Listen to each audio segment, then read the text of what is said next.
की तरफ से एक बड़ा बयान दिया गया है। जेएमएम और कांग्रेस पर जोरदार हमला किया गया है। हेमंत सोरेन सरकार पर यह हमला कि क्या झारखंड की जेएमएम और कांग्रेस सरकार सिर्फ एक विशेष समुदाय के लिए है? अगर शुक्रवार को नमाज पढ़ने के लिए स्कूलों में छुट्टी दी जा सकती है तो हनुमान चालीसा पढ़ने के लिए भी छुट्टी दी जानी चाहिए कि नहीं? लोग क्या बोलते हैं कि मुसलमान के लिए रिजर्वेशन दो। झारखंड ऐसा एक प्रदेश है, कोई सारे स्कूल रविवार बंद नहीं होते हैं, शुक्रवार बंद कर दिया जाते हैं। क्या मैं झूठ बोला हूं?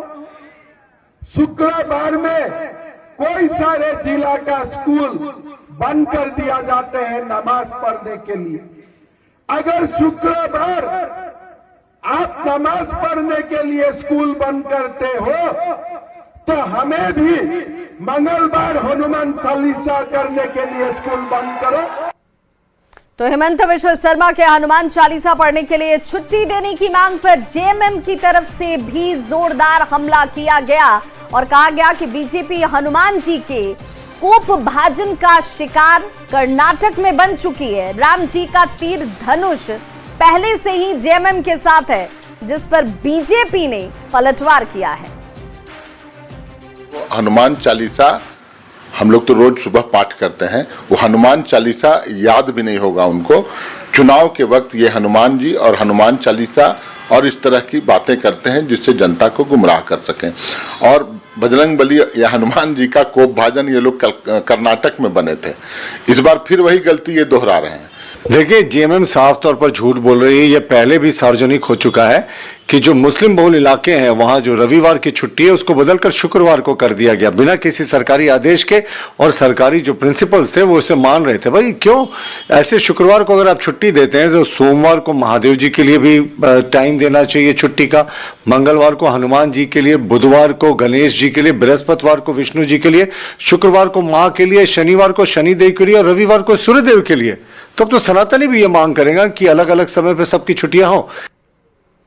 तो झारखंड विधानसभा चुनाव से जुड़ी एक और बड़ी खबर आ रही है। गांडेय विधायक और हेमंत सोरेन की पत्नी कल्पना सोरेन को प्रचार करने से रोका गया है।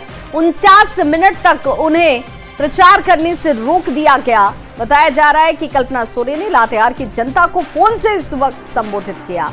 हेलीकॉप्टर रोकने पर कल्पना सोरेन ने बीजेपी पर जोरदार तरीके से हमला किया है। सोशल मीडिया प्लेटफॉर्म एक्स पर पोस्ट कर उन्होंने लिखा कि लातेहार की जनता को फोन से ही संबोधित करने को विवश होना पड़ा। लातेहार समेत झारखंड की जनता देख रही है कि केंद्र सरकार और भाजपा के निर्देश पर झारखंडियों को कैसे अपमानित किया जा रहा है। सदियों से झारखंड इसी शोषण और अत्याचार से तो लड़ता आया है, लेकिन अब और नहीं, भाजपा को उसके षड्यंत्र का करारा जवाब मिलेगा।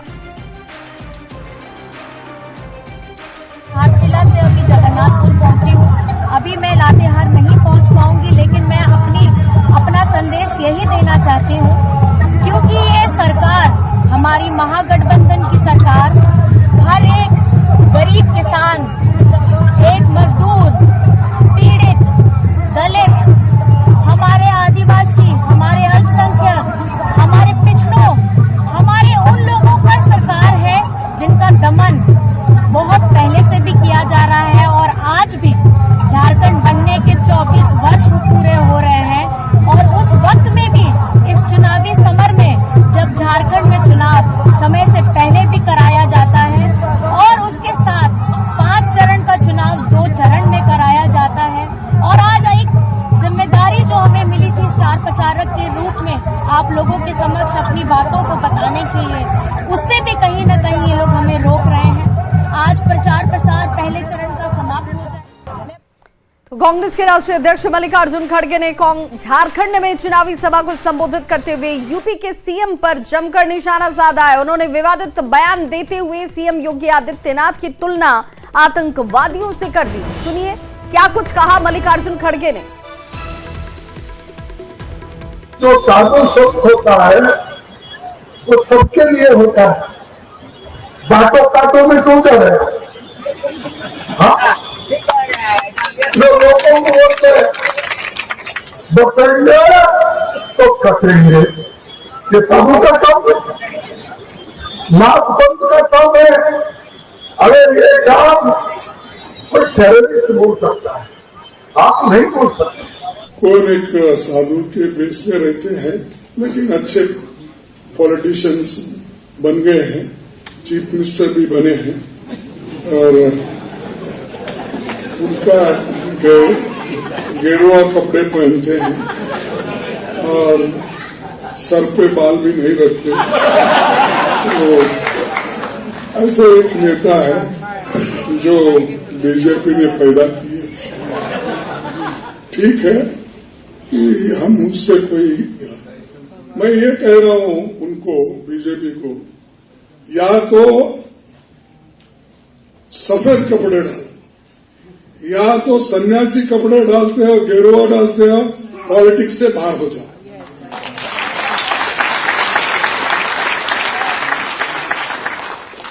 भाई उसकी पवित्रता क्या रही? एक तरफ गेरुआ कपड़े डालते हो, जज साहब आपको पूछ रहा हूं, एक तरफ गेरुआ कपड़े डालते हो, दूसरों को उपदेश करते हो, बटेंगे तो कटेंगे बोलते हो। तो कांग्रेस के राष्ट्रीय अध्यक्ष मल्लिकार्जुन खड़गे के यूपी के सीएम योगी आदित्यनाथ को आतंकवादी बताने के बाद सियासी पारा इस वक्त चढ़ चुका है। बीजेपी ने भी मल्लिकार्जुन खड़गे के बयान पर पलटवार किया है कि उनको हर वो व्यक्ति आतंकवादी दिखता है जो सैफरन पहनता है। खड़गे जी ने स्पष्ट कर दिया है कि उनको सैफरन टेरर जैसे शब्दों को वो आगे लेके जाएंगे। ये वही कांग्रेस पार्टी जिनका शासन जब हुआ था तो उन्होंने हिंदू टेरर, सैफरन टेरर जैसे शब्दों का प्रयोग किया था। आज खड़गे जी ने स्पष्ट कर दिया कि अगर उनकी सरकार आती है तो जैसे यूपीए की सरकार थी तो वो कम्युनल वायलेंस बिल लेके आएंगे। अगर उनकी सरकार आती है तो वो हिंदुओं को आतंकवादी कहेंगे।